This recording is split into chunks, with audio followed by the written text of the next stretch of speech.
Hello everyone, welcome to my YouTube channel education hub BD. আপনারা যারা ষষ্ঠ গণের বিজ্ঞপ্তির সুপারিশ আগ্রহী শিক্ষক শিক্ষিকা আছেন, তারা অধীর আগ্রহে বসেছিলেন 14ই আগস্ট, আজকে বৃহস্পতিবার একটি ডেট ছিল ষষ্ঠ গণ বিজ্ঞপ্তির চূড়ান্ত রেজাল্ট দেওয়ার, কিন্তু আপনারা সবাই সকাল থেকে আশাহত হয়েছেন এবং দুপুরের পর এসে জানতে পেরেছেন এনটিআরসি এর চেয়ারম্যান আমিনুল ইসলাম স্যার বলেছেন যে এখনও রেজাল্ট আজকে দেওয়া সম্ভব হচ্ছে না।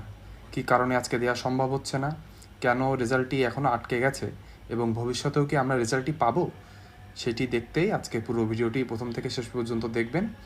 আপনারা যারা রেজাল্ট আগ্রহী আছেন তারা আমার এই ভিডিওটি দেখে যদি একটু উপকৃত হন, আমার এই ভিডিওতে একটি লাইক করে দিবেন এবং আমার চ্যানেলটি একটি সাবস্ক্রাইব করে দিবেন।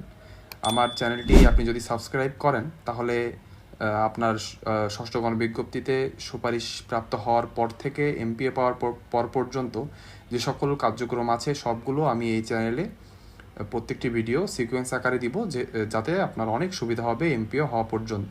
তাই আমি বেশি দেরি না করে চলে যাচ্ছি আমার মেন ভিডিওতে।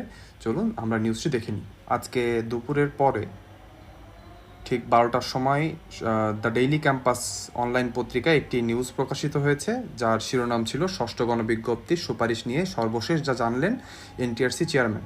চলুন আমরা জেনে নিই। ষষ্ঠ গণবিজ্ঞপ্তির সুপারিশ নিয়ে টেলিটকের কার্যক্রম শেষ হয়নি। চলতি সপ্তাহে সুপারিশের ফলাফল প্রকাশের কথা থাকলেও সেটি সম্ভব হবে না। বুধবার 13ই আগস্ট সন্ধ্যায় দ্য ডেইলি ক্যাম্পাসের আলাপকালে এইসব কথা বলেন বেসরকারি শিক্ষক নিবন্ধন ও প্রত্যয়ন কর্তৃপক্ষ এনটিআরসি এর চেয়ারম্যান আমিনুল ইসলাম।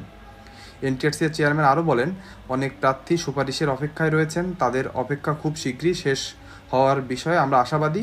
টেলিটকের দ্রুত কাজ শেষ করতে বলা হয়েছে, আশা করছি আগামী সপ্তাহে ষষ্ঠ গণবিজ্ঞপ্তির সুপারিশ করতে পারবো। তাহলে আপনারা জানতে পারলেন যে আজকে 14ই আগস্ট বৃহস্পতিবার এনটিআরসি তার ষষ্ঠ গণবিজ্ঞপ্তির প্রাথমিক বা চূড়ান্ত কোনো রেজাল্টই দিবে না। তারা বলছে যে টেলিটক তাদের কাজ এখনও শেষ করতে পারেনি। আমরা জানি এনটিআরসি এবং টেলিটক দুইজন মিলে যৌথ প্রযোজনায় তারা এনটিআরসি এর ষষ্ঠ গণবিজ্ঞপ্তির রেজাল্টটি পাবলিশ করবে।